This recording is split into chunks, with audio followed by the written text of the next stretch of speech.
ਹਾਂਜੀ, ਸਤਿ ਸ਼੍ਰੀ ਅਕਾਲ ਜੀ। ਸਤਿ ਸ੍ਰੀ ਅਕਾਲ ਜੀ। ਹਾਂਜੀ, ਤੁਹਾਡਾ ਨਾਂ ਕੀ ਹੈ ਜੀ? ਮੇਰਾ ਨਾਮ ਜੀ ਬਲਵੀਰ ਸਿੰਘ ਪੰਨੂ। ਓਕੇ। ਤੇ ਤੁਸੀਂ ਤੁਹਾਡਾ ਜਨਮ ਕਿੱਥੇ ਹੋਇਆ ਸੀ? ਜਨਮ ਜੀ ਡਿਸਟ੍ਰਿਕਟ ਲੁਧਿਆਣਾ, ਇੰਡੀਆ, ਤੇ ਵਿਲੇਜ ਕਟਾਰੀ। ਵਿਲੇਜ ਖਟਾਰੀ। ਤੇ ਕਦੋਂ ਹੋਇਆ ਸੀ? ਤੁਹਾਡਾ ਡੇਟ ਆਫ ਬਰਥ ਕੀ ਹੈ? 17 ਅਕਤੂਬਰ ਜੀ 1948। ਓਕੇ। ਤੇ ਤੁਸੀਂ ਕੈਨੇਡਾ ਕਦੋਂ ਆਏ ਪਹਿਲੀ ਵਾਰੀ? ਮੈਂ ਜੀ ਕੈਨੇਡਾ 8 ਜੁਲਾਈ 1970। ਠੀਕ ਹੈ। ਤੇ ਤੁਹਾਡਾ ਡਿਸੀਜਨ ਕਿੱਦਾਂ ਬਣਿਆ ਕੈਨੇਡਾ ਆਉਣ ਦਾ? ਡਿਸੀਜਨ ਇੱਦਾਂ ਸੀ ਜੀ, ਮੈਂ ਗ੍ਰੈਜੂਏਸ਼ਨ ਜਾਂ ਕੀਤੀ ਗੌਰਮੈਂਟ ਕਾਲਜ ਮਲੇਰਕੋਟਲੇ ਤੋਂ। ਗਵਰਨਮੈਂਟ ਕਾਲਜ ਕਿੱਥੇ? ਮਲੇਰਕੋਟ। ਮਲੇਰਕੋਟ, ਓਕੇ। ਹਾਂਜੀ। ਜਦੋਂ ਫਿਰ ਇੱਦਾਂ ਪੋਲੀਟੀਕਲ ਇਕਨੋਮਿਕਸ, ਤੇ ਜਦੋਂ ਫਿਰ ਆਉਂਦੇ ਸੀ ਕੈਨੇਡਾ ਨੂੰ ਬੰਦੇ, ਓਪਨ ਸੀਗਾ। ਜਦੋਂ ਉੱਥੋਂ ਨਹੀਂ ਸੀ ਵੀਜ਼ਾ ਲੈਣਾ ਪੈਂਦਾ, ਜਦੋਂ ਤੁਸੀਂ ਉੱਥੋਂ ਸਿਰਫ ਪਲੇਨ ਦੀ ਟਿਕਟ ਲੈ ਕੇ ਚੜ੍ਹੇ ਹੋ। ਹਾਂਜੀ। ਜਦੋਂ 에ਅਰਪੋਰਟ ਤੇ ਆਉਂਦੇ ਸੀ, ਔਨ ਦਾ ਸਪਾਟ ਪੁੱਛਦੇ ਸੀ ਵੀ how long you going stay here, ਠੀਕ ਹੈ ਜੀ। Who you going visit. ਹਾਂਜੀ। ਫਿਰ ਮੇਰੀ ਕਜ਼ਨ ਸਿਸਟਰ ਸੀ ਇੱਥੇ। ਓਕੇ। ਇੱਥੇ ਕਿੱਥੇ? ਵੈਨਕੂਵਰ। ਵੈਨਕੂਵਰ। ਫਿਰ ਮੈਂ ਉਹਦੇ ਕੋਲ ਆਇਆ ਸੀ 8 ਜੁਲਾਈ 1970 ਨੂੰ। ਓਕੇ। ਤੇ ਤੁਸੀਂ ਕਿਸ ਤਰ੍ਹਾਂ ਆਏ? ਬਾਈ 에ਅਰ ਆਏ ਜਾਂ ਬਾਈ ਸੀ? ਬਾਈ ਏਅਰ ਆਏ ਸੀ ਦਿੱਲੀ ਤੋਂ? ਹਾਂਜੀ। ਠੀਕ ਹੈ ਜੀ। ਦਿੱਲੀ ਤੋਂ ਵੀ ਜਿਹੜੀ 에ਅਰਲਾਈਨ ਸੀ, ਜਦੋਂ ਜੇ ਤਾਂ ਤੁਸੀਂ 에ਅਰ ਕੈਨੇਡਾ ਰਾਹੀਂ ਆਉਂਦੇ ਸੀਗੇ, ਹਾਂਜੀ ਹਾਂਜੀ। ਸਿਰਫ ਅਲਾਉਡ ਸੀ $100। ਓਕੇ। ਜੇ ਤੁਸੀਂ ਕੋਈ ਐਨੀ ਅਦਰ 에ਅਰਲਾਈਨ ਰਾਹੀਂ ਆਉਂਦੇ ਸੀ, ਹਾਂਜੀ ਹਾਂਜੀ। I could not get ticket for air Canada, ਜਦੋਂ ਫਿਰ ਤੁਹਾਨੂੰ $8 ਹੀ ਮਿਲਦੇ ਸੀ। ਠੀਕ ਹੈ ਜੀ। ਜੋ ਮੈਂ $8 ਲੈ ਕੇ ਆਇਆ ਸੀ। ਅੱਛਾ। ਓਕੇ। ਤੁਹਾਡੀ ਏਜ ਕਿੰਨੀ ਸੀ ਉਸ time? Age is about 22 year old. Okay. 21 22। ਠੀਕ ਹੈ ਜੀ। ਯਾ। ਫਿਰ ਮਤਲਬ ਤੁਸੀਂ ਐਜ਼ ਅ ਵਿਜ਼ਿਟਰ ਆਏ ਵਿਜ਼ਿਟਰ ਆਏ ਸੀ ਜੀ। ਓਕੇ। ਫਿਰ ਜਿੱਦਾਂ ਇੱਥੇ ਆ ਕੇ 2 ਮਹੀਨੇ ਬਾਅਦ ਡਿਸੀਜਨ ਬਣਾਇਆ, ਇਮੀਗ੍ਰੇਸ਼ਨ ਲਈ ਅਪਲਾਈ ਕੀਤਾ। ਠੀਕ ਹੈ ਜੀ। ਸੋ ਇਮੀਗ੍ਰੇਸ਼ਨ ਲੈ ਕੇ ਫਿਰ ਕੰਮ ਦੀ ਤਲਾਸ਼ ਕੀਤੀ। ਓਕੇ ਜੀ। ਫਿਰ ਕੰਮ ਨਹੀਂ ਮਿਲਿਆ ਉੱਥੇ ਵੈਨਕੂਵਰ ਤੇ ਪ੍ਰੋਪਰ, ਤੇ ਮੈਂ ਫਿਰ 71 ਚ ਕਲੋਨੇ ਆ ਗਿਆ ਜੀ, ਫਰੂਟ ਪਿਕਿੰਗ ਦੀ ਜੌਬ। ਠੀਕ ਹੈ ਜੀ। ਉਹ ਮੇਰੀ ਪਹਿਲੀ ਜੌਬ ਸੀਗੀ। ਠੀਕ ਹੈ ਜੀ। ਉੱਥੇ ਮੈਂ 6 ਮਹੀਨੇ ਕੰਮ ਕੀਤਾ। ਕੰਮ ਤੋਂ ਬਾਅਦ ਫਿਰ ਇੱਥੇ ਮੈਂ ਜਾਣਦੇ ਸੀ ਕੋਈ ਰਿਲੇਸ਼ਨ ਚ, ਪ੍ਰਿੰਸ ਜਾਰਜ ਦੇ ਵਿੱਚ? ਹਾਂਜੀ। ਓਕੇ। ਉਹ ਕਹਿੰਦੇ ਵੀ ਇੱਥੇ ਆ ਜਾਓ, ਆਪਾਂ ਟਰਾਈ ਕਰ ਲੈਂਦੇ ਹਾਂ। ਠੀਕ ਹੈ ਜੀ। ਫਿਰ ਇੱਥੇ ਜੀ ਮੈਂ 6 ਦਸੰਬਰ 72 ਨੂੰ ਸਾਹ ਮਿਲ ਚ ਮੈਨੂੰ ਜੌਬ ਮਿਲ ਗਈ। ਠੀਕ ਹੈ। ਤੁਹਾਡੇ 1 ਸਾਲ ਆਉਣ ਤੋਂ ਬਾਅਦ, ਕੈਨੇਡਾ ਆਉਣ ਤੋਂ ਬਾਅਦ? ਹਾਂਜੀ। ਠੀਕ ਹੈ ਜੀ। 1.5 ਸਾਲ। 1.5 ਸਾਲ। ਹਾਂਜੀ। ਫਿਰ ਮੈਨੂੰ ਉਹ ਜੌਬ ਮਿਲ ਗਈ।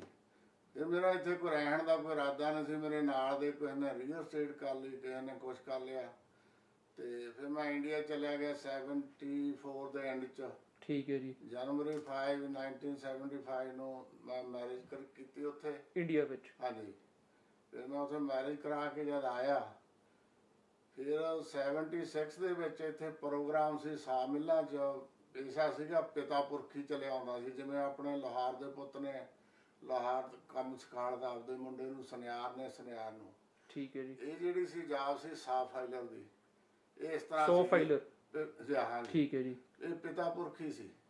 ਪਿਤਾ ਪੁਰਖੀ। ਠੀਕ ਹੈ। ਚੱਲਿਆ ਆਉਂਦਾ ਸੀ, ਕੋਈ ਇਹਦਾ ਟ੍ਰੇਡ ਨਹੀਂ ਸੀ, ਕੋਈ ਸਕੂਲਿੰਗ ਨਹੀਂ ਸੀ। ਠੀਕ ਹੈ ਜੀ। ਫਿਰ ਜਦੋਂ ਮੈਂ ਮਿਲ ਸੀਗਾ, ਫਿਰ ਸੁਪਰਿੰਟੈਂਡੈਂਟ ਮੇਰਾ ਵਾਕਫ ਸੀਗਾ, ਉਹ ਆਇਆ ਮੇਰੇ ਕੋਲ, ਕਹਿੰਦਾ ਤੂੰ ਪੜ੍ਹਿਆ ਲਿਖਿਆ ਵੀ ਆ ਅਪ੍ਰੈਂਟਿਸਸ਼ਿਪ ਦਾ ਪ੍ਰੋਗਰਾਮ ਆਇਆ ਗਵਰਨਮੈਂਟ ਦਾ। ਠੀਕ ਹੈ ਜੀ। ਮੈਂ ਕਿਹਾ ਵੀ ਮੈਨੂੰ ਤਾਂ ਪਤਾ ਨਹੀਂ ਇਹ ਕੀ ਮਤਲਬ ਹੁੰਦਾ ਭਲਾ। ਹਾਂਜੀ। ਉਹ ਕਹਿੰਦਾ ਚੰਗਾ ਹੀ ਹੋਊ, ਪਤਾ ਮੈਨੂੰ ਨਹੀਂ ਵੀ ਗਵਰਨਮੈਂਟ ਦਾ ਪ੍ਰੋਗਰਾਮ ਆ।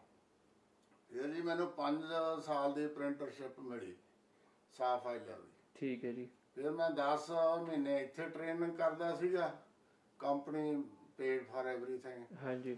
2 ਮਹੀਨੇ ਫਿਰ ਮੈਨੂੰ BCIT ਜਾਣਾ ਪੈਂਦਾ ਸੀ ਵੈਨਕੂਵਰ। ਠੀਕ ਹੈ ਜੀ। ਤੇ ਸਾਲ ਚ ਫਿਰ ਮੈਂ 5 ਸਾਲ ਦਾ ਕੋਰਸ ਜਦੋਂ ਕੰਪਲੀਟ ਕੀਤਾ, ਫਿਰ ਉਹ ਟੈਕਨੀਕਲ ਜੌਬ ਸੀ ਜੀ, that was the highest paid job in the industry. Okay, very nice. ਫਿਰ ਮੈਂ ਇੱਥੇ 37 year I work okay in the same sawmill. Very nice ਜੀ, ਵੈਰੀ ਫਿਰ ਨਾਈਸ। ਉੱਥੇ ਰਿਟਾਇਰ ਹੋ ਗਿਆ। ਕਦੋਂ ਵੀ ਤੁਸੀਂ ਹੋਏ ਰਿਟਾਇਰ? ਮੈਂ ਜੁਲਾਈ 2008 ਚ। ਓਕੇ ਜੀ। ਉਹ ਮੇਰਾ ਰਿਟਾਇਰ ਹੋਣ ਦਾ ਹਾਲੇ ਪ੍ਰੋਗਰਾਮ ਤਾਂ ਨਹੀਂ ਸੀ, 2-3 ਸਾਲ ਹੋਰ ਕੰਮ ਕਰ ਸਕਦਾ ਸੀ ਮੈਂ। ਆਈ ਵਾਜ਼ 59। ਤੇ ਫਿਰ ਉੱਥੇ ਹੋਇਆ ਕਿ ਜਦੋਂ ਉਹ ਮਿਲ ਸਾਡੀ ਸ਼ਟ ਡਾਊਨ ਹੋ ਗਈ, ਉਹਦੇ ਕਰਕੇ ਫਿਰ ਆਏ ਮੇਰੇ ਡਿਸੀਜਨ ਵੀ ਮੈਂ ਤੇ ਫਿਰ ਆਪਦਾ ਰਿਟਾਇਰਮੈਂਟ ਲੈ ਲਈ। ਓਕੇ ਜੀ। ਚਲੋ ਫਿਰ ਬੜਾ, ਮੇਰੇ 3 ਬੱਚੇ ਆ ਜੀ, ਤੇ ਇੱਕ ਲੜਕਾ ਚਾਰਟਰਡ ਅਕਾਊਂਟੈਂਟ ਆ, ਵੱਡੀ ਲੜਕੀ ਮਾਸਟਰ ਆਫ ਸਾਈਕੋਲੋਜੀ ਆ, ਸ਼ੀ ਲਿਵਸ ਇਨ ਕੈਲਗਰੀ। ਛੋਟੀ ਲੜਕੀ ਵੀ ਮਾਰਕੀਟਿੰਗ ਚ ਹਾਈ ਐਂਡ ਤੇ ਜੌਬ ਕਰਦੀ ਆ, ਇਹਨਾਂ ਦੇ ਡਿਪਾਰਟਮੈਂਟ ਸਟੋਰ ਆ ਜਿਹੜੇ ਉਹਨਾਂ ਚ ਮੈਨੇਜਰ ਆ, ਐਡੀਡਾਸ ਆ, ਨਾਈਕੀ ਦੇ ਹੈਡ ਆਫਿਸ। ਓਕੇ। ਤੇ ਵਾਈਫ ਇੱਥੇ ਮਲਟੀਕਲਚਰ ਇਮੀਗ੍ਰੇਸ਼ਨ ਚ ਉਹ ਸੈਕੰਡ ਟੂ ਬਲਜੀਤ ਸੀ, ਹੁਣ ਉਹੀ ਲੁੱਕ ਆਫਟਰ ਕਰਦੀ ਆ। ਓਕੇ ਓਕੇ, ਵੈਰੀ ਨਾਈਸ ਜੀ, ਵੈਰੀ ਨਾਈਸ। ਤੇ ਥੋੜਾ ਜਿਹਾ ਮੈਨੂੰ ਆਪਣੇ ਫਰਸਟ ਮੈਮਰੀਜ਼ ਬਾਰੇ ਦੱਸੋ, ਜਦੋਂ ਤੁਸੀਂ ਪਹਿਲਾਂ ਕੈਨੇਡਾ ਆਏ ਤੁਹਾਨੂੰ ਲਾਈਕ ਕਿੱਦਾਂ ਲੱਗਿਆ, ਜਿਹੜੇ ਤੁਹਾਡੇ ਕੁਝ ਪਹਿਲਾਂ ਫਰਸਟ ਫਿਊ ਡੇਜ਼ ਸੀਗੇ, ਕਿੱਦਾਂ ਲੱਗਿਆ ਤੁਹਾਨੂੰ? ਪਹਿਲਾਂ ਜੀ ਬੜਾ ਔਖਾ ਲੱਗਿਆ ਕਿਉਂਕਿ ਸਾਨੂੰ ਪਤਾ ਨਹੀਂ ਸੀ, ਉਹ ਮੈਂ ਬੁੱਕ 'ਚ ਵੀ ਲਿਖਿਆ, ਹਰ ਇੱਕ ਨੂੰ ਪਤਾ ਨਹੀਂ ਹੁੰਦਾ ਵੀ ਉੱਥੇ ਕਿਹੜਾ ਆਪਾਂ ਕੰਮ ਕੀਤਾ ਨਹੀਂ ਸੀ ਕਿਸੇ ਨੇ। ਹਾਂਜੀ। ਜਿਵੇਂ ਇੱਕ ਫਨੀ ਚੀਜ਼ ਮੈਂ ਤੁਹਾਨੂੰ ਦੱਸਦਾ, ਜਿਹੜਾ ਇਨਸੀਡੈਂਟ ਮੇਰੇ ਨਾਲ ਹੋਇਆ ਜਦੋਂ ਮੈਂ ਵੈਨਕੂਵਰ ਸੀ, ਮੇਰੀ ਸਿਸਟਰ ਕਹਿੰਦੀ ਜਾ ਲਾਂਡਰੀ ਕਰ ਲਿਆ। ਓਕੇ। ਉਹਨੇ ਮੈਨੂੰ ਸਰਫ ਦਾ ਡੱਬਾ ਦੇਤਾ। ਹਾਂਜੀ। ਨਾਲ ਮੇਰਾ ਫਰੈਂਡ, ਅਸੀਂ ਨਾਲ ਚੀਨਿਆਂ ਦੇ ਲਾਂਡਰੀ ਕਰਨ ਚਲੇ ਗਏ। ਠੀਕ ਹੈ ਜੀ। ਉਹ ਛੋਟਾ ਜਿਹਾ ਰੂਮ ਸੀ, ਮੈਂ ਸਾਰਾ ਹੀ ਡੱਬਾ ਡੰਪ ਕਰਤਾ। ਹਾਂਜੀ। ਤੇ ਉਹ ਕੱਪੜੇ ਵਿੱਚ ਪਾ ਦੇ, ਅਸੀਂ ਨਾਲ ਕਾਫੀ ਸ਼ਾਪ ਤੇ ਕਾਫੀ ਕਰਨ ਚਲੇ ਗਏ। ਉਹ ਜਿਉਂ ਝੱਗ ਨਾ ਭਰ ਗਿਆ, ਉਹ ਚੀਨਣ ਮਤਲਬ ਉਹ ਵਿਚਾਰੀ ਭੱਜੀ ਫਿਰੇ, ਉਹਨੂੰ ਨਾ ਪਤਾ ਨਾ ਸਾਨੂੰ ਪਤਾ। ਫਿਰ ਉਹਨੇ 2-3 ਵਾਰੀ ਕਲੀਨ ਕਰਨ ਤੋਂ ਬਾਅਦ ਉਹ ਫਿਰ ਸਾਬਣ ਜਾਣੇ ਏਦਾਂ ਵੀ ਫਿਰ come to know how to do ਦਾ। ਹਾਂਜੀ ਹਾਂਜੀ, ਛੋ ਨਿੱਕੀ ਨਿੱਕੀਆਂ ਚੀਜ਼ਾਂ ਹੁੰਦੀਆਂ ਨੇ, ਬੰਦਾ ਓਵਰ ਟਾਈਮ ਸਿੱਖਦਾ। ਫਿਰ ਹੌਲੀ ਹੌਲੀ ਕੁਕਿੰਗ ਨਹੀਂ ਸੀ ਪਤਾ, ਇੱਥੇ ਅਸੀਂ ਸਿੰਗਲ ਰਹਿੰਦੇ ਹੁੰਦੇ 5-5 7-7 ਮੁੰਡੇ। ਹਾਂਜੀ। ਜਿਵੇਂ ਹੁਣ ਆਉਂਦੇ ਆ। ਹਾਂਜੀ ਹਾਂਜੀ।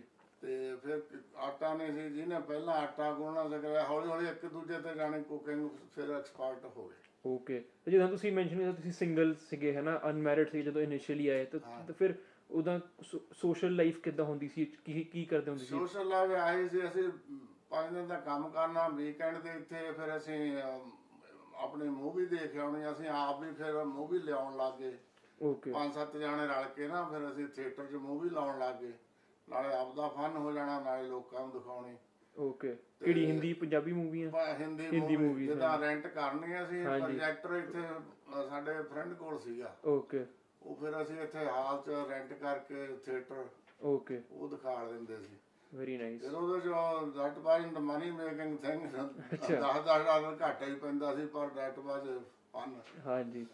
ਤੇ ਫਿਰ ਵੀਕਐਂਡ ਤੇ ਆਏ ਸੀ, ਇੱਧਰ ਉੱਧਰ ਗੇਮਾਂ ਖੇਡਣ ਚਲੇ ਜਾਣਾ, ਜਾਂ ਲੇਕ ਤੇ ਜਾਂ ਕਿੱਦਾਂ। ਓਕੇ। ਪਰ ਜਿੱਦਾਂ ਲਾਈਫ ਬੜੀ ਹਾਰਡ ਸੀ ਪਹਿਲਾਂ, ਡਿਸਕ੍ਰਿਮੀਨੇਸ਼ਨ ਬਹੁਤ ਸੀ ਇੱਥੇ। ਥੋੜਾ ਜਿਹਾ ਉਹਦੇ ਬਾਰੇ ਵੀ ਦੱਸਿਓ। ਜਦੋਂ ਅਸੀਂ ਇੱਥੇ ਆਏ ਹਾਂ ਜੀ, ਅਸੀਂ ਇਹ ਨਹੀਂ ਸੀ ਰਹਿਣਾ ਚਾਹੁੰਦੇ, ਤੁਸੀਂ ਬਲੀਵ ਨਾ ਕਰੋ, ਅਸੀਂ 10-10 12-12 ਮੁੰਡੇ ਵੀ ਰਹਿਣਾ ਪਿਆ। ਕਿਉਂਕਿ ਜਦੋਂ ਅਸੀਂ ਫੋਨ ਕਰਨਾ ਕਰਨਾ ਇਟਸ ਅਵੇਲੇਬਲ, ਜਦੋਂ ਅਸੀਂ ਡੋਰ ਤੇ ਪੈਸੇ ਦੇਣ ਜਾਣਾ, ਘਰ ਸਾਡੇ ਲਈ ਕਹਿੰਦਾ ਸੌਰੀ ਕਲਰ ਦੇਖ ਕੇ।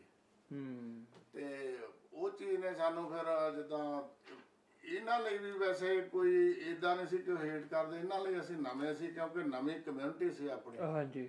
ਅਵੇਅਰਨੈਸ ਨਹੀਂ ਸੀਗੀ। ਆਹੋ, ਇੱਕ ਦੂਜੇ ਨੂੰ ਜਾਣਦੇ ਨਹੀਂ ਸੀ, ਇਹ ਸਿਰਫ ਕਲਰ ਤੋਂ ਹੈ। ਫਿਰ ਹੌਲੀ ਹੌਲੀ ਜਦੋਂ ਆਪਣੇ ਸਾਡੇ ਵਿਆਹ ਕਰਾਏ, ਅਸੀਂ ਇਹਨਾਂ ਲੋਕਾਂ ਦੇ ਨਾਲ ਕੰਮ ਕਰਨ ਲੱਗ ਗਏ, ਇਹ ਲੋਕ ਆਪਣੇ ਘਰੇ ਆਉਣ ਲੱਗ ਗਏ। ਫਿਰ ਇਹਨਾਂ ਨੇ ਵੇਖਿਆ ਇਹ ਤਾਂ ਕੌਮ ਯਾਰ ਬੜੀ ਅੱਛੀ ਆ, ਵੀ ਸਾਨੂੰ ਖਾਣਾ ਖਿਲਾਉਂਦੇ ਆ, ਇਹ ਤਾਂ ਬੜੇ ਮਿਲਣਸਾਰ ਹੈਗੇ ਆ। ਹਾਂਜੀ।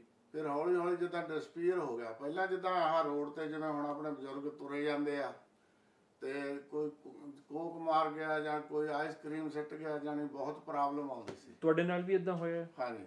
ਓਕੇ। ਤੇ ਅਸੀਂ ਇਕੱਲਾ ਬੰਦਾ ਤਾਂ ਜਾ ਨਹੀਂ ਸੀ ਸਕਦਾ, ਐਵੇਂ 2 ਜਾਣੇ ਉੱਠ ਕੇ ਫਿਰ ਕੋਈ ਮਾੜਾ ਮੋਟਾ ਧੌਲ ਧੱਪਾ ਕੀਤਾ। ਫਿਰ ਲੜਾਈਆਂ ਵੀ ਹੋਈਆਂ ਇੱਥੇ ਮਤਲਬ।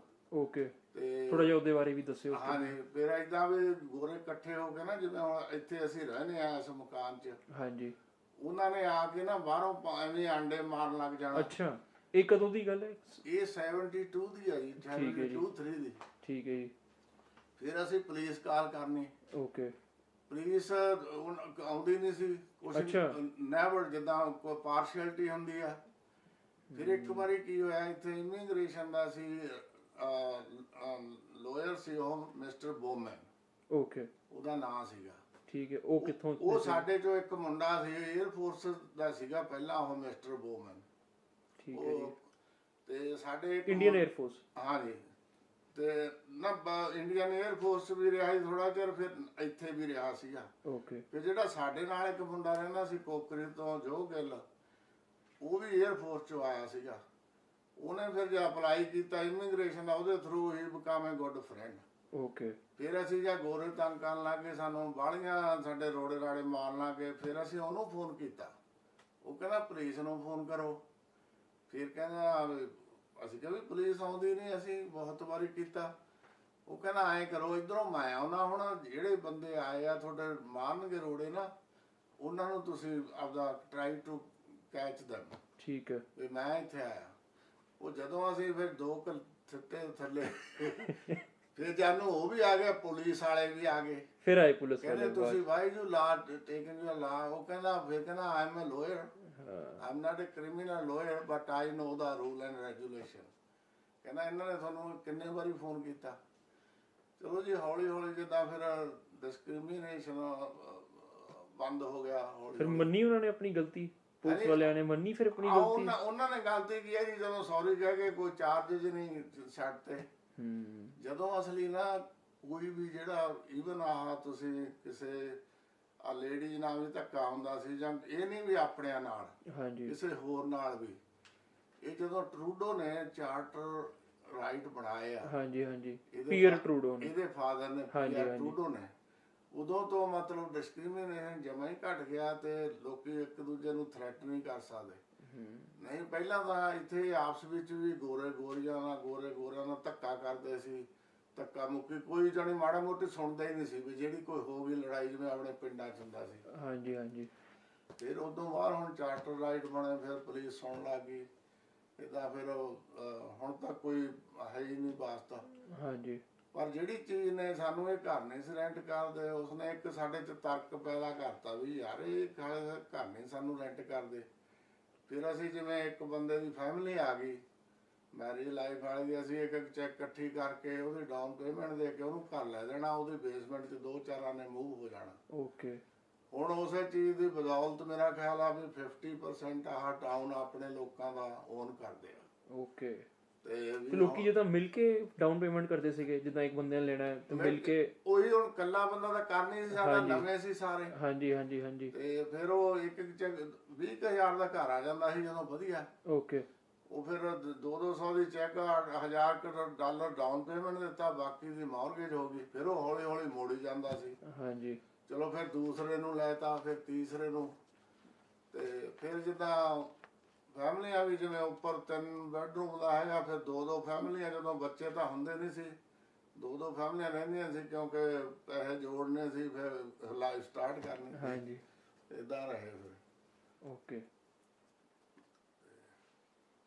ਤੇ ਫਿਰ ਤੁਸੀਂ ਇੰਡੀਆ ਵੀ ਜਾਂਦੇ ਰਹਿੰਦੇ ਸੀ? ਹਾਂ, ਇੰਡੀਆ ਦੂਜੇ-ਤੀਜੇ ਸਾਲ ਗੇੜਾ ਮਾਰਦੇ ਰਹੇ ਕਿਉਂਕਿ ਮੇਰੇ ਪੇਰੈਂਟਸ ਉਧਰ ਸੀ। ਉਹ ਵੀ ਇੱਥੇ ਆਏ? ਫਿਰ ਜਿੱਦਾਂ ਹੁਣ ਸਾਰੇ ਅਸੀਂ 3 ਬ੍ਰਦਰ ਇੱਧਰ ਸੀਗੇ, ਪੇਰੈਂਟਸ ਵੀ ਇੱਧਰ ਆ ਗਏ। ਓਕੇ। ਹੁਣ ਜਿੱਦਾਂ ਤੀਜੇ ਸਾਲ ਜਾਈਦਾ, ਦੂਜੇ-ਤੀਜੇ ਸਾਲ। Okay okay. ਹਾਂਜੀ, ਠੀਕ ਹੈ ਜੀ। ਤੇ ਜਿੱਦਾਂ ਹੋਰ ਤੁਸੀਂ ਕੁਝ ਮੈਂਸ਼ਨ ਕਰਨਾ ਚਾਹੁੰਦੇ ਹੋ, ਜਿੱਦਾਂ ਕੋਈ ਹੋਰ ਐਕਸਪੀਰੀਅੰਸ ਜਿਹਦੇ ਨਾਲ, ਜਿੱਦਾਂ ਤੁਸੀਂ ਚੈਲੰਜਸ ਤਾਂ ਮੈਨੂੰ ਦੱਸੇ ਹੈ ਨਾ, ਬਟ ਕੋਈ ਇੱਦਾਂ ਦਾ ਪੋਜ਼ਿਟਿਵ ਐਕਸਪੀਰੀਅੰਸ ਹੋਇਆ ਜਿਹਦੇ ਨਾਲ ਤੁਹਾਨੂੰ ਹੈਲਪ ਮਿਲੀ ਇੱਥੇ ਹੋਰ ਸੈਟਲ ਹੋਣ ਲਈ? ਜਾਂ ਹਾਂ, ਹੈਲਪ ਜਿੱਦਾਂ ਮਿਲੀ, ਜਿਵੇਂ ਹੁਣ ਸਾਮਿਲ 'ਚ ਮੈਂ ਤੁਹਾਨੂੰ ਦੱਸਿਆ ਵੀ ਉਹ ਗੋਰਾ ਜਿਹੜਾ ਸੁਪਰਿੰਟੈਂਡੈਂਟ ਸੀਗਾ, ਹਾਂਜੀ, ਉਹ ਇੰਗਲਿਸ਼ ਰੀਜਨ ਦਾ ਸੀ, ਬ੍ਰਿਟਿਸ਼ ਦਾ। ਉਹ ਆਪਣੇ ਬੰਦਿਆਂ ਨੂੰ ਲਾਈਕ ਕਰਦਾ ਸੀਗਾ, ਜਿਵੇਂ ਸਮਝ ਲਓ ਆਪਣੇ ਬੰਦੇ ਕੰਮ ਚੰਗਾ ਕਰਦੇ ਸੀ, ਇਸ ਕਰਕੇ ਉਹਦਾ ਨਾਂ ਸੀਗਾ ਟੈਡ ਮੈਕਇੰਟਾਸ਼। ਓਕੇ। ਆਈ ਰਿਮੈਂਬਰ ਵੀ ਉਹਦੀ ਇੰਨੀ ਯੋਗਦਾਨ ਆ ਇੱਥੇ ਟਾਊਨ 'ਚ ਆਪਣੇ ਬੰਦਿਆਂ ਨੂੰ ਕਰਨ ਦਾ ਵੀ ਉਹਨੇ 150-200 ਬੰਦੇ ਨੂੰ ਸਾਮਿਲ 'ਚ ਜਾਬ ਦਿੱਤੀ। ਉਹ ਅੱਛਾ, ਉਸ ਸੁਪਰਿੰਟੈਂਡੈਂਟ ਨੇ। Very nice. ਤੇ ਫਿਰ ਇਸ ਤਰ੍ਹਾਂ ਹੌਲੀ ਹੌਲੀ ਫਿਰ ਹੋਰ ਵੀ ਜਿੱਦਾਂ ਚਲੋ ਜਦੋਂ ਜਾਣ ਪਛਾਣ ਹੁੰਦੀ ਗਈ, ਪਰ ਜੌਬ ਇਸ ਤਰ੍ਹਾਂ ਨਹੀਂ ਸੀ ਮਿਲਦੀ। ਤੁਸੀਂ ਅਪਲਾਈ ਕਰਕੇ ਜੇ ਤੁਸੀਂ ਫੋਰਮੈਨ ਨੂੰ ਜਾਣਦੇ ਹੋ ਵੀ ਆ ਮੇਰਾ ਫਰੈਂਡ ਆ ਯਾਰ, ਤੂੰ ਇਹਨੂੰ ਇੱਦਾਂ ਥੋੜ੍ਹਾ ਜਿਹਾ ਕਹਿ ਕੇ ਗਾਂ ਤੇ ਗਾਂ ਕਰਨੀ ਪੈਂਦਾ ਸੀ। ਹਾਂਜੀ। ਤੇ ਚਾਹੇ ਉਹ ਕੰਮ ਆ ਚੰਗਾ ਹੀ ਹੋਵੇ, ਚਾਹੇ ਕਿੱਦਾਂ ਵੀ ਹੋਵੇ। ਓਕੇ। ਯਾਨੀ ਥੋੜ੍ਹੀ ਜਿਹੀ ਤੁਹਾਨੂੰ ਦੱਸਣਾ ਪੈਂਦਾ ਸੀ ਰੈਫਰੈਂਸ ਜਿੱਦਾਂ। ਯਾ। ਓਕੇ। ਤੇ ਜਿੱਦਾਂ ਜਿਹੜੇ ਇੱਥੇ ਦੇ ਨੇਟਿਵਸ ਨੇ ਹੈ ਨਾ, ਜਿਹੜੇ ਐਬੋਰੀਜਨਲ ਫਰਸਟ ਨੇਸ਼ਨ ਪੀਪਲ ਨੇ ਕੈਨੇਡਾ ਦੇ, ਉਹਨਾਂ ਦਾ ਤੇ ਜਿਹੜੀ ਪੰਜਾਬੀ ਕਮਿਊਨਿਟੀ ਹੈ, ਉਹਨਾਂ ਦਾ ਰਿਲੇਸ਼ਨ ਕਿੱਦਾਂ ਦਾ ਰਿਹਾ? ਉਹਨਾਂ ਦਾ ਰਿਲੇਸ਼ਨ ਤਾਂ ਜੀ, ਕਿਉਂਕਿ ਉਹ ਜਿਹੜੀ ਕੌਮ ਆ ਤੁਹਾਨੂੰ ਪਤਾ ਹੀ ਆ ਵੀ ਹੁਣ ਵੀ ਠੀਕ ਨਹੀਂ, ਪਹਿਲਾਂ ਵੀ ਠੀਕ ਨਹੀਂ ਸੀ। ਹਾਂਜੀ। ਉਹ ਆਲਵੇਜ਼ ਡਰੰਕ, ਜਦੋਂ ਤਾਂ ਕਈ ਵਾਰੀ ਕਹਿਣਾ ਤੁਸੀਂ ਸਾਡੇ ਕਜ਼ਨ ਹੋ, ਜਦੋਂ ਜ਼ਿਆਦਾ ਪੀਤੀ ਹੋਣੀ ਫਿਰ ਜਿੱਦਾਂ ਕਹਿਣਾ ਵੀ ਗਾਲਾਂ ਵੀ ਕੱਢਣ ਲੱਗ ਜਾਣੀਆਂ। ਹਾਂਜੀ ਵੈਸੇ ਉਹਨਾਂ ਦੇ ਚਿੱਤ 'ਚ ਕੁਝ ਨਹੀਂ, ਵਿਚਾਰੇ ਸਿੱਧੇ ਸਾਦੇ ਬੰਦੇ ਆ, ਪਰ ਉਹਨਾਂ ਦੀ ਜਿਹੜੀ ਪ੍ਰੋਬਲਮ ਆ, ਜਿੱਦਾਂ ਗੋਰਿਆਂ ਨੇ ਫ੍ਰੀ ਬੀਅਰ ਪਾਰਲਰ ਖੋਲੇ, ਉਹਨਾਂ ਦੀ ਤੁਹਾਨੂੰ ਪਤਾ ਹੀ ਆ ਸਾਰੀ ਹਿਸਟਰੀ ਦਾ। ਹਾਂਜੀ ਹਾਂਜੀ ਉਸ ਕਰਕੇ ਉਹ ਵਿਚਾਰੇ ਇੰਨੇ ਉਹਦੇ 'ਚ ਇਨਵੋਲਵ ਹੋ ਗਏ ਡਰਿੰਕ 'ਚ। ਹੁਣ ਕੁਝ ਫੈਮਲੀਆਂ ਹੈਗੀਆਂ ਜਿਹੜੀਆਂ ਹਾਈ ਐਂਡ ਦੀਆਂ ਜੌਬ ਕਰਦੇ ਆ, ਉਹਨਾਂ 'ਚ ਵੀ ਬੰਦੇ ਓਕੇ ਤੇ ਬੜੇ ਅੱਛੇ ਆ। ਤੇ ਪਰ ਜਿੱਦਾਂ ਉਹ ਮਾੜਾ ਮੋਟਾ ਕਰਦੇ ਸੀ, ਪਰ ਬਾਹਲਾ ਨਹੀਂ, ਕਿਉਂਕਿ ਉਹ ਕਰ ਨਹੀਂ ਸੀ ਸਕਦੇ, ਕਿਉਂਕਿ ਜੌਬਾਂ ਉਹ ਨਹੀਂ ਸੀ ਕਿਸੇ ਨੂੰ ਦਿੰਦੇ, ਨਾ ਉਹਨਾਂ ਕੋਲ ਆਪ ਸੀਗੀਆਂ। ਉਹਨਾਂ ਦਾ ਆਹੀ ਸੀ, ਜਦੋਂ ਰੋਡ ਤੇ ਜਾਂਦੇ ਆ, ਚਾਹੇ ਜੇ ਖੁਸ਼ ਹੋਣ ਤਾਂ ਹਲੋ ਹੈ ਕਹਿੰਦੀ, ਨਹੀਂ ਗਾਲ ਕੱਢਦੀ ਤੇ ਇੰਗਲਿਸ਼ 'ਚ। ਹਾਂਜੀ ਹਾਂਜੀ ਆਹ ਚੀਜ਼ ਸੀ ਉਹਨਾਂ ਦੀ। ਠੀਕ ਹੈ ਜੀ। ਤੇ ਹੋਰ ਤੁਸੀਂ ਕੁਝ ਹੋਰ ਸ਼ੇਅਰ ਕਰਨਾ ਚਾਹੁੰਦੇ ਹੋ? ਤੁਹਾਡੀ ਜਰਨੀ ਕਿੱਦਾਂ ਰਹੀ ਕੈਨੇਡਾ ਦੇ ਵਿੱਚ ਸੋ ਫਾਰ? ਜਰਨੀ ਤਾਂ ਜੀ ਬਹੁਤ ਅੱਛੀ ਆ। ਦੇਖੋ ਇਹ ਕੰਟਰੀ ਮੈਂ $8 ਲੈ ਕੇ ਆਏ ਸੀਗੇ। ਹਾਂਜੀ ਤੇ ਚਲੋ ਸਿਸਟਰ ਨੇ ਇੱਥੇ ਸਾਂਭਿਆ ਤੇ ਹੈਲਪ ਕੀਤੀ, ਫਿਰ ਜੌਬ ਤੇ ਲੱਗੇ। ਹੁਣ ਅੱਜ ਉਸ ਦੀ ਬਦੌਲਤ ਬੱਚੇ ਪੜ੍ਹਾਏ ਆ, ਹੁਣ ਆ ਘਰ 'ਚ ਬੈਠੇ ਆ, ਕੋਈ ਪੇਮੈਂਟ ਨਹੀਂ, ਅੱਛੇ ਘਰਾਂ 'ਚ ਬੈਠੇ ਆ। ਹਾਂਜੀ ਐਜੂਕੇਸ਼ਨ ਅੱਛੀ ਹੈ ਇੱਥੇ। ਤੇ ਫਿਰ ਏਦਾਂ ਵੀ ਪ੍ਰੋਟੈਕਸ਼ਨ ਬਹੁਤ ਆ ਸਾਰਿਆਂ ਨੂੰ, ਆਪਾਂ ਨੂੰ ਪਤਾ ਹੀ ਆ। ਹਾਂਜੀ ਵੀ ਹੁਣ ਆਪਣੇ ਘਰ 'ਚ ਆਰਾਮ ਨਾਲ ਬੈਠਿਆ, ਕੋਈ ਤੁਹਾਨੂੰ ਬਾਧਾ ਨਹੀਂ ਕਰਦਾ ਆ ਕੇ ਬਾਹਰੋਂ। ਜੇ ਤੁਸੀਂ ਅੰਦਰ ਕਿਸੇ ਨੂੰ ਡੋਰ ਖੋਲਣਾ ਠੀਕ ਆ, ਤੇ ਹਾਂਜੀ ਮਤਲਬ ਸ਼ਾਂਤੀ ਆ, ਸ਼ਾਂਤੀ ਹੈ। ਹਾਂਜੀ। ਔਰ ਮੈਡੀਕਲ ਸਿਸਟਮ ਜਿੱਦਾਂ one of the best in the world, ਬਿਲਕੁਲ ਜੀ ਬਿਲਕੁਲ। ਉਹਦੇ ਕਰਕੇ ਜਿੱਦਾਂ ਮੇਰਾ ਖਿਆਲ ਵੀ ਨਹੀਂ, ਅੱਧੇ ਲੋਕ ਸ਼ਾਇਦ ਉੱਧਰ ਨੂੰ ਵੀ ਚਲੇ ਜਾਂਦੇ। ਹਾਂਜੀ ਹਾਂਜੀ। ਤੇ ਤੁਹਾਡੇ ਕੋਲ ਕੋਈ ਪੁਰਾਣੀਆਂ ਫੋਟੋਗ੍ਰਾਫਸ, ਡਾਕੂਮੈਂਟਸ, ਆਰਟੀਫੈਕਟਸ ਪਏ ਨੇ? ਉਹ ਮੇਰੇ ਨਾਲ ਸ਼ੇਅਰ ਕਰਿਓ, ਮੈਂ ਫਿਰ ਉਹਨੂੰ ਸਕੈਨ ਕਰਕੇ ਤੁਹਾਨੂੰ ਵਾਪਸ ਮੋੜ ਦਾਂਗਾ। ਆਹ ਮੇਰੇ ਕੋਲ ਪਾਸਪੋਰਟ ਹੈਗਾ ਜੀ ਪਹਿਲਾਂ। ਹਾਂਜੀ ਇਹਦਾ ਆਪਾਂ ਸਕੈਨ ਕਰ ਲੈਂਦੇ ਹਾਂ। ਬਾਕੀ ਆ ਕੁਛ ਵਿਆਹ ਮੈਂ ਐਲਬਮ ਜੀ ਹੁੰਦਾ ਤਾਂ ਬਥੇਰੀਆਂ ਨੇ, ਇਹਦੇ 'ਚੋਂ ਕੋਈ ਕੱਢ ਲਾਂਗੇ। ਠੀਕ ਹੈ ਜੀ, ਇਹ ਮੈਂ ਲੈ ਲੈਂਦਾ। But thank you so much, ਤੁਸੀਂ ਟਾਈਮ ਕੱਢਿਆ ਤੇ ਆਪਣੀ ਸਟੋਰੀ ਸ਼ੇਅਰ ਕੀਤੀ ਸਾਡੇ ਨਾਲ। ਅਜੇ ਤਾਂ ਜੀ ਵਿਹਲੇ ਆ, ਰਿਟਾਇਰ ਆ, 10 ਸਾਲ ਹੋ ਗਏ। ਨਹੀਂ ਬਟ ਤੁਹਾਡੀ ਸਟੋਰੀ ਕਾਫੀ ਇੰਟਰਸਟਿੰਗ ਸੀਗੀ ਤੇ ਕਾਫੀ ਕੁਝ ਸਿੱਖਣ ਨੂੰ ਮਿਲਿਆ। ਠੀਕ ਹੈ ਜੀ, ਥੈਂਕ ਯੂ। ਤੇ ਬਾਕੀ ਹੁਣ ਆਹੀ ਆ, ਵਧੀਆ ਮੌਜਾਂ ਕਰਦੇ ਆ, ਮਤਲਬ ਬੱਚੇ ਆਪਦੀਆਂ ਮੌਜਾਂ ਕਰਦੇ ਆ। ਹਾਂਜੀ